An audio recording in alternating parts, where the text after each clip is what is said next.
আমার সেই গোবিন্দের শ্রীপাদে পদ্মে জানায় শত সহস্র প্রণাম। গুরু বর্গের অতুল শ্রীপাদ পদ্ম স্মরণ করে আজকে এখানে উপস্থিত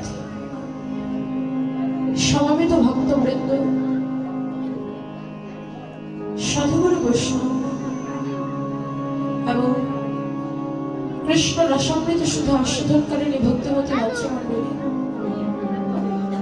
সকলের অতুল শ্রীপাদ পদ্মে জানায় এই অধমার পক্ষ থেকে এবং কীর্তন জগতের সব থেকে ক্ষুদ্রাতি ক্ষুদ্র সম্প্রদায়ের পক্ষ থেকে শত সহস্র কোটি ভক্তিপূর্ণ জয় জয় শ্রী গুরু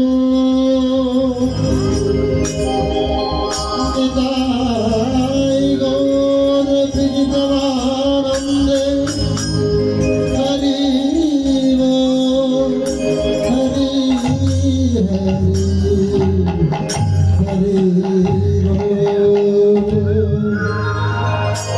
রাধে হরিবল। কীর্তন জগতে আমি জ্ঞানহীনা ভক্তিহীনা কৃষ্ণ মাধুর্যহীনা গোবিন্দের লীলা কীর্তন বর্ণনা করার মতো সাধ্য ক্ষমতা যোগ্যতা কোনোটাই আমার আছে। তথাপি আপনাদের সামনে উপবিষ্ট হয়েছে। দেখুন সাইডটা হচ্ছে ভীষণ। প্রথমত অপরাধ নেবেন না, এতখানি জায়গা ফাঁকা আছে, আপনারা সবাই চেয়ারে বসে আছেন, এদিকে সামনে বসে আছেন। দেখুন আমি তখন আসরেও বলেছিলাম কীর্তন আসরে সর্ব উঁচু আসরে শুধু আমার ভগবান বসবে, সব থেকে উঁচু আসরে শুধু আমার ভগবান বসবে। কিন্তু আমরা আসলে না বুঝে আমরাই উঁচু আসনে ব্যাসাসনে ছেড়ে আমরা উঁচু আসনে বসে যাই। আসলে এই জায়গাটা যে কতখানি পবিত্র যদি বুঝতে পারতাম। যা রাধে হরিবল হরে কৃষ্ণ। আমি কাউকে জোর করবো না, হয়তো সারাদিন ধরে বসে আছেন, অনেকের পা লেগে গেছে, কোমর লেগে গেছে, কিন্তু যে যেখানেই থাকুন না কেন কৃপা করে এই যে পাশে কথা বলবেন না, আন কথা বলবেন না। যা রাধে হরিবল হরে কৃষ্ণ।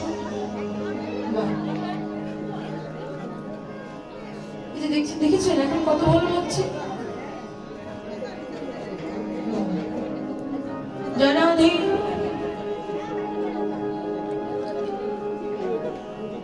হরে কৃষ্ণ। কীর্তন জগতে আমি জ্ঞানহীনা ভক্তিহীনা কৃষ্ণ মাধুর্যহীনা গোবিন্দের লীলা কীর্তন বর্ণনা করার মতো সাধ্য আমার নেই। তথাপি একটি বাঞ্ছা নিয়ে প্রত্যেক কীর্তনে এখানে দাঁড়াই না, সেটা হল আমরা সবাই বৈষ্ণব গণকে প্রণাম করার ক্ষেত্রে যে শ্লোকটি ব্যবহার করি, পঞ্চকল্পতরুভ্যশ্চ কৃপা সিন্ধু বৈয়াবচ পতিতানাং পাবনেভ্যো বৈষ্ণবেভ্যো নমো নমঃ। আজকে আমার কথা নয়, শাস্ত্র কারগণ থেকে বলছে এহ জগতের এক একটি বৈষ্ণবগণ হল এক একটি বাঞ্ছা কল্পতরু বৃক্ষ। তার চরণের প্রান্তে গিয়ে কোনো ব্যক্তি যদি বাঞ্ছা করে, সে বাঞ্ছাটা যদি আন না হয়, খারাপ না হয়, বলে সে বৈষ্ণবগণ তার বাঞ্ছাটাকে পূরণ করে দেয়। তারপরে আরো বলছেন পতিতানাং পাবনেভ্যো। দেখো জগতের মাঝে কোনো ব্যক্তি যতই পতিত, যতই দুরাচারী, যতই পাপাচারী ব্যভিচারী হোক না কেন, যদি সে একবার বৈষ্ণবীর চরণ প্রান্তে আশ্রয় নেয়, কথা বোঝা যায় না? কোন ব্যক্তি যতই পতিত হোক না কেন, সে কোন জন্মের সুকৃতির ফলে যদি একবার বৈষ্ণবীর চরণ প্রান্তে আশ্রয় নেয়, আর বৈষ্ণব যদি একবার তার কৃপা আশীর্বাদ সেই ব্যক্তির উপরে বর্ষিত করে, বলে নিতাই গৌর হরি বল বলে সেই পতিত উদ্ধার হয়ে যায়।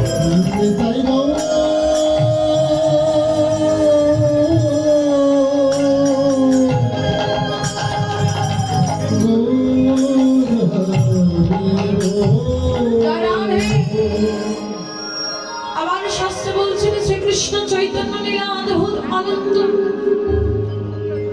স্বয়ং ব্রহ্মা বিষ্ণু শিব জানে নাহি পায় অন্ত। শ্রীকৃষ্ণ চৈতন্য লীলা অদ্ভুত আনন্দ, স্বয়ং ব্রহ্মা বিষ্ণু শিব জানে নাহি পায় অন্ত।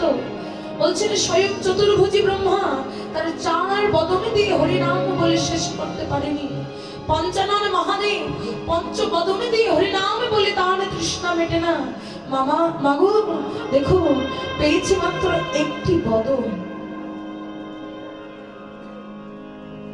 কলিহত জীব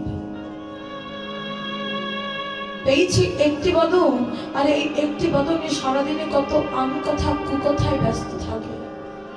দেখুন এখানে এসেও কিন্তু আমাদের আম কথা বন্ধ হচ্ছে না, ভেবেছেন? এখানে এসেও আমাদের আম কথা বন্ধ হচ্ছে না। রাধে, এটা একটা পুণ্যভূমি, এখানে পুণ্য সঞ্চয়ের জন্য এসেছে। রাধে, কৃপা করে পুণ্য গ্রহণ না করতে পারলেও কৃপা করে কেউ পাপ ঘরে নিয়ে যাবেন না। এখানে বসে আম কথা বলে নাম অপরাধ হয়, কৃপা করে এসব বলবেন না। রাধে, আপনারা আমার মা, সবার চরণে মিনতি জানিয়ে বলছি, কীর্তনে আসলে শুধু আমার কীর্তনে নয়, এই জীবনকালে যতখানি যতদিন কীর্তনে শুনতে যাবে কখনো আন কথা বলবেন না। শুধু কীর্তনে নয়, কোনো যদি পাঠ শুনতে যান সেই পাঠেও কখনো আন কথা বলবেন না। কারণ যেখানে হয় আমার গোবিন্দের নাম সংকীর্তন, সেই তো মধুর বৃন্দাবন। আর বৃন্দাবন মাঝে কখনো আন কথা বলতে নেই। একটু মনটাকে শান্ত করে গোবিন্দের চরণে নিজেকে সমর্পণ করুন। রাধে, আস্বাদনের বিষয় সকাল থেকে অষ্টকালীন লীলা কীর্তন আপনারা আস্বাদন করছেন। এখনকার আস্বাদনের বিষয় দেখুন, গোবিন্দের অপ্রাকৃত লীলা বর্ণনা করা তো শেষ করে যাবে না। অসংখ্য কোটি লীলা, তার অসংখ্য কোটি মাধুর্যত লীলাতে বিরাজ করছে। তথাপিও এই পদাবলিতে আমরা 64 প্রকার লীলার সন্ধান পাই। আর এই 64 প্রকার লীলার মধ্যে এখন সব থেকে কঠিনতম লীলা যদি কিছু থাকে এখন হলো এটা আস্বাদনের বিষয়। কঠিন কেন বললাম? দেখুন মা, আচ্ছা আপনারা আমাকে এখন দেখলে, আমার নাম অর্পিতা, এখন পরবর্তীতে কেউ আপনাদের প্রশ্ন করে, আচ্ছা অর্পিতা মেয়েটা কেমন, আপনারা বলতে পারবেন? পারবেন তো? আচ্ছা আমার যদি কেউ মানে রূপের বর্ণনা চায় তাহলে দিতে পারবেন না? যে একটু কালো করে, বেটে করে, মোটা করে, বলতে পারবেন তো? বেশ, রাধে, এরকম বর্ণনা দিতে পারবেন? কেননা আমাকে এখন দেখলেন, আচ্ছা যদি আমাকে না দেখতেন তাহলে কি দিতে পারতেন? হরি বল। যাকে দেখিনি নয়নে তাকে ভজিব কেমন। আস্বাদনের বিষয় অনাদিরাদি গোবিন্দের রূপাভিসার লীলা। জয় রাধে, একটি নয়, এখানে হলো দুটো লীলা। কারণ অষ্টকালীন মানে হলো 8টা প্রহর, এই জন্য 4 দল করতে হয়। 4 দলে 8টা প্রহর সম্পূর্ণ হয়। আর 3 দল করলেই এই যে দুটো লীলা অসম্পূর্ণ থেকে যায়। একটা হলো অভিষেক আর আরেকটা হলো শেষের রাশের পরে হয় অলস। যা রাধে, তাই 3 দল হলে আমাদের রূপের সাথে অভিষেকটাও গিয়ে দিতে হয়। যা রাধে, আস্বাদনের বিষয়ে গোবিন্দের রূপ বর্ণনা এবং অভিসারে লীলা। যা রাধে, আচ্ছা ভগবানকে কেউ কখনো দেখেছেন মা? দেখেননি? এগিয়ে বাবা, দেখেননি? তাহলে সামনে কার পুজো করছে? বলে ভগবানের বিগ্রহ দেখেছি, চিত্রপট দেখেছি, কিন্তু সাক্ষাৎ এখনো এই নয়নের সৌভাগ্য হয়নি গোবিন্দ দর্শন করার। বাবু, আমারও ভাগ্যে হয়নি এখনো গোবিন্দ দর্শন করা। যা রাধে, ওই যে এই জন্যই বললাম যে এই লীলাটা হলো সব থেকে কঠিন লীলা। কারণ যাকে কখনো নয়নেই দেখেনি তার রূপের বর্ণনা করা কিন্তু অতি কঠিন। তথাপিও এই যে সকাল থেকে কীর্তনিয়ারা যে আপনাদের সামনে কীর্তন বর্ণনা করছে, যে পদগুলো বর্ণনা করছে, এই পদগুলো কিন্তু বাবা মানে আমাদের মতো বিষয়ী মানুষের লেখা নয়। কাদের লেখা জানি? যারা দিন রাত্রি আমার গোবিন্দকে এবং আমার গৌর হরিকে নিয়ে রিসার্চ করছে, যারা দিন রাত্রি নামা খাওয়া বাদ দিয়ে শুধু ধ্যান খানা দিয়েছেন আমার গোবিন্দ চরণে, তাদের সেই অমূল্য সম্পদে বৈষ্ণব পদাবলী, সেই পদাবলীর অন্তরা আমরা আমাদের মতো ক্ষুদ্র মানুষ। আমি অন্যান্য কীর্তনিয়ার কথা বলবো না, কিন্তু আমি আমার নিজের কথা বলছি। আমার মতো জ্ঞানহীন ব্যক্তি সেই পদের আলোকে যতটুকু গুরু কৃপায় শিখেছি আপনাদের সামনে বর্ণনা করার চেষ্টা করছি। যারা আধে আমরা প্রথমে একটু নবদ্বীপে মাঝে যাব। নবদ্বীপে মাঝে গিয়ে আমার রাধা গোবিন্দের লীলার প্রারম্ভে আমার আগে সেই গৌরহরের লীলা সাধন করব, তারপর বৃন্দাবনের মাঝে গিয়ে রাধা গোবিন্দের অপরিত লীলা সাধন করব। যারা আধে ঠান্ডা কেমন মায়েরা? ঠান্ডা নেই? তাহলে তো কোনো কথাই নেই। তো হাতগুলো কি চাদরের ভিতরে নাকি বাহিরে? বাহিরে আছে? বাহ, একটু ওঠানো যাবে 2 মিনিট? কেউ নামাবেন না কিন্তু, ঠিক আছে? যারা একটু জয় জয় শ্রী গুরু নিতাই গৌর সীতারাম। নিতাই গৌর সীতারাম।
অঞ্জনা নয়নে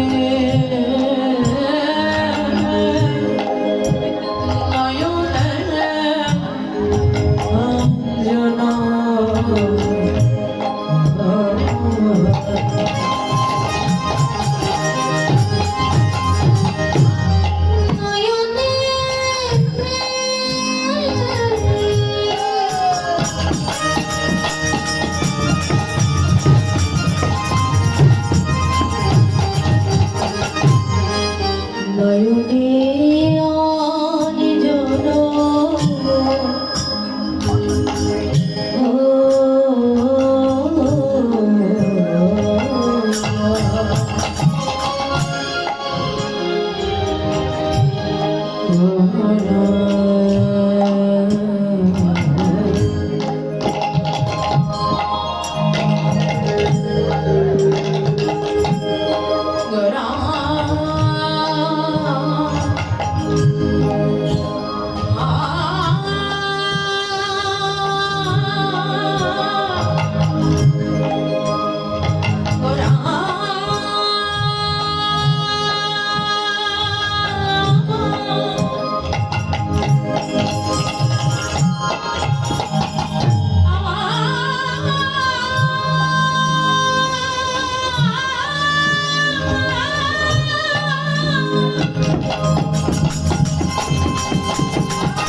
ভুলিতে নারী গো তোর মূর্তি দেখে ভুলিতে নারী গো মূর্তি দেখে ভুলিতে নারী গো কিসে বাবা শুনে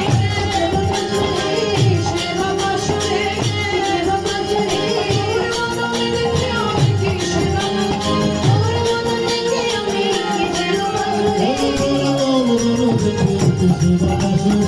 সেই তো গৌরা এই তো গোরা সেই তো গৌরা এই তো গোরা আমি দেওয়ানা ধরনা সেই আমার গোবিন্দের গোরা ধরা এই তো গোরা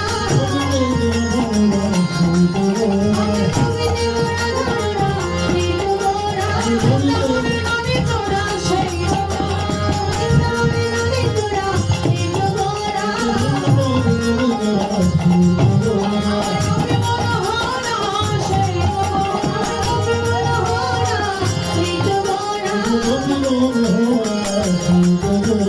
সেই তোর সাথে হয়েছে সেই তোর সাথে হয়েছে তোর মনে হয় সেই তোর রঙালি আমারে হারি এই হয়েছে রঙালি আমারে হারি এই হয়েছে সজনা মেরা মাঝে সেই তোর রোজির রঙের মাঝে এই হয়েছে এনে হরি নামের তোর সেই তোর সাথে এই যে হরি নামের তরি এই হয়েছে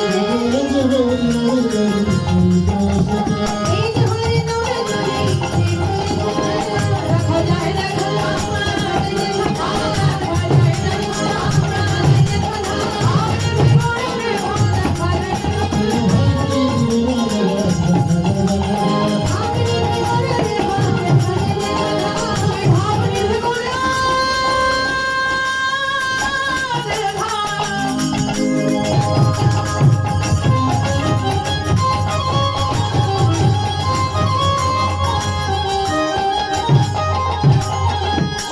বলে সিধা মনের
হরি বল হরে কৃষ্ণ। আজ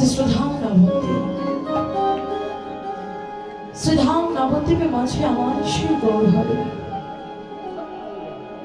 আমার সেই গৌর সন্ধ্যা যিনি কিনা অখিল রসামৃত সুন্দর, যিনি আজ সচি গর্ভ সিন্ধু ভেদ করে এখন নবদ্বীপ মাঝ উদয় হলেন, সে লীলা পুরুষোত্তম কারণ্য ঘন বদান্য সুন্দর ভাবনিধি আমার গৌরহরি। আজ বেলি অবসানে কালে সেই সুরধ্বনি গঙ্গার তীরে এক অপরূপ ভাবাবেশে আমার গৌরহরি দাঁড়িয়ে আছে। আহা, কি রূপের শোভা বলে হারে যায়। আমার গৌরহরি সেই সুরধ্বনি গঙ্গার তীরে তার রূপখানাকে নিয়ে দাঁড়িয়ে আছে। অপরূপ রূপে মাধুর্য মণ্ডিত আমার সে গৌরহরি। মহাজন ডেকে বলছেন সে আনন্দ লীলাময় বিগ্রহায়। আজ প্রবোধানন্দ সরস্বতী পাদ তিনি চৈতন্য চন্দ্রামৃতে বর্ণনা করছে আমার গৌরহরি হলো আনন্দ লীলাময় বিগ্রহায়। চারিদিকে একবার নয়নে দিলে, যার রূপের দিকে একবার নয়নে দিলে এই হৃদয়খানা আনন্দে পরিপূর্ণ হয়ে যায়। শুধু কি আনন্দ লীলাময় বিগ্রহ না, বলছেন আমার ভাবনিধি গৌরহরি সে হলো প্রেমময় তনু, প্রেমময় তনু, যার নয়নের দিকে তাকালে হৃদয়ে প্রেম জাগে, যার বদনের দিকে তাকালে প্রেম জাগে, প্রেম জাগে, যার করের দিকে তাকালে প্রেম জাগে। প্রেম জাগে, যার ওই চরণের দিকে তাকালে হৃদয়ে প্রেম জাগে। প্রেম জাগে। প্রেমময় তনু, যেখানে নয়ন দেবে, যে অঙ্গে নয়ন দেবে, সেই অঙ্গ দর্শন করলে হৃদয়খানা প্রেমময় হয়ে যায়। আমার সেই গৌরহরি আজকে বলছেন সে রাধা কৃষ্ণ প্রণীয় প্রকৃতি লালিনী শক্তি আশা একাদ মানং বপি ভূমি পুরা দেহ ভেদ কত চৈতন্যাখ্যাং প্রকট মধুমা তদৈন্য চৈক্যমব্দম রাধা ভাব সুবলিত নৌমি কৃষ্ণ স্বরূপ। অর্থাৎ যে দেখো আমার রাধা কৃষ্ণ একই আত্মা, ওই দুই দেহ ধরে রাধা কৃষ্ণ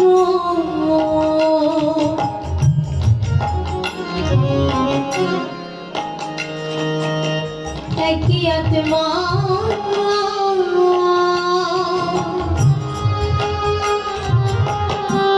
দুই দেহ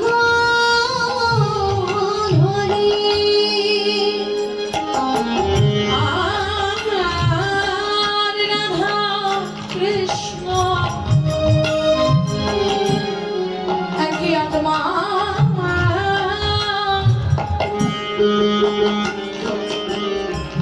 দুই দেহ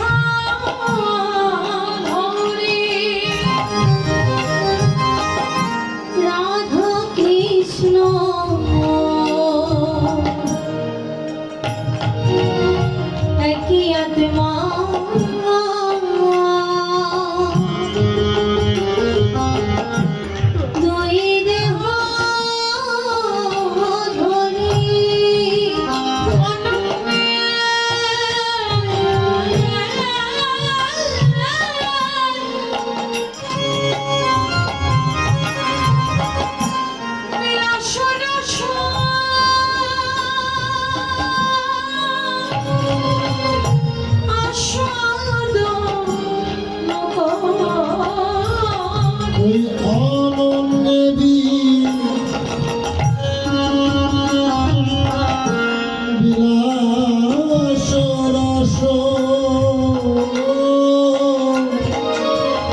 করি এই তোমায় মিলিয়ে বেড়া আমার চৈতন্য গোসাই। এই দুঃখ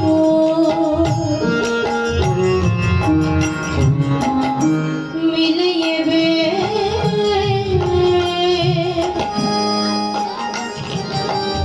আমার চৈতন্য ভাব ভাবনা আশানিতে ঘর ওই ভাব রস আশা দিতে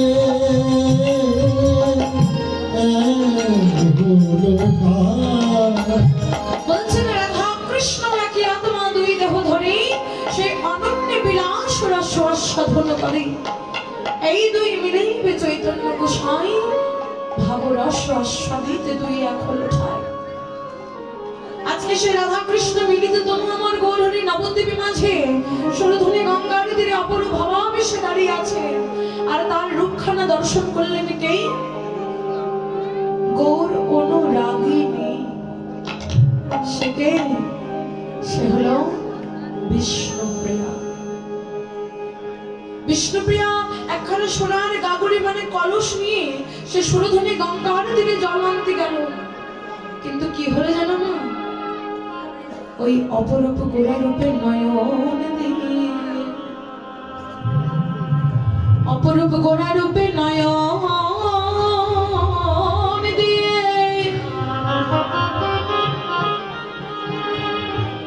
কখন যে তার স্বর্ণ কলসিখানা ভাসিয়ে দিয়েছে। সে গঙ্গার জলে কখনই যে কলসিখানা ভেসে গেছে বিষ্ণুপ্রিয়া নিজেও বুঝতে পারেনি। আজ ঘরে ফিরে এসে প্রিয় সখী কাঞ্চনাকে ডেকে বলছে, কাঞ্চনা রে সখী রে, আমার বুঝি কপালে পড়ল। জানিস কাঞ্চনা, আমি সুরধুনী গঙ্গার তীরে গিয়েছিলাম জল আনিতে।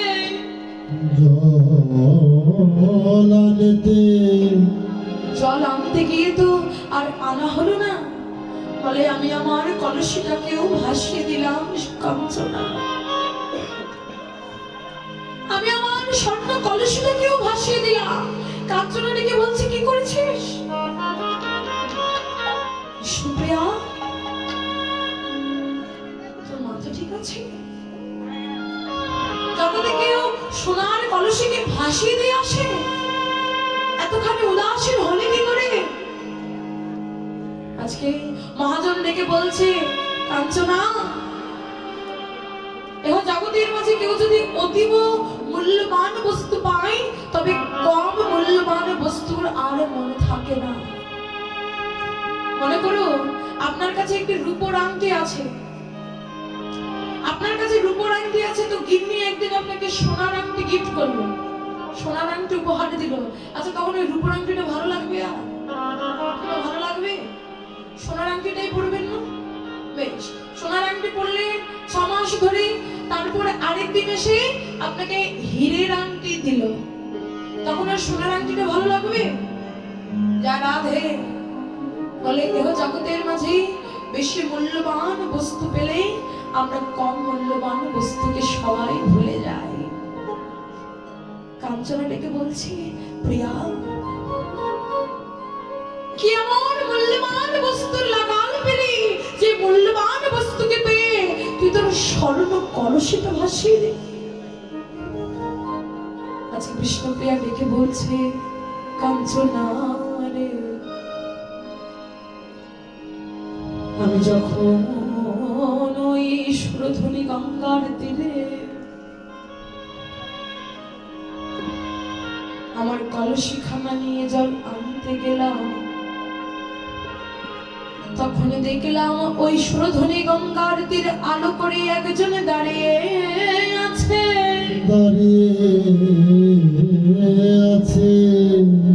তার দিকে নয়ন দিয়ে আমার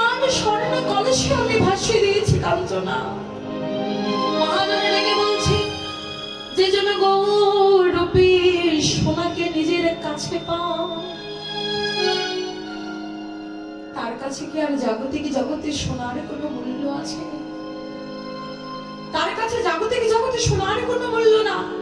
বিষ্ণুপ্রিয়া ডেকে বলছে, কাঞ্চনা, আমি আমার জাগতিক জগতের কুম্ভ, আমার জাগতিক জগতের কলসি ভাসিয়ে দিয়েছি, তো কি হয়েছে? যে দেখ কাঞ্চনা, আমার নয়নের দিকে চেয়ে দেখ, আমার নয়ন কুম্ভ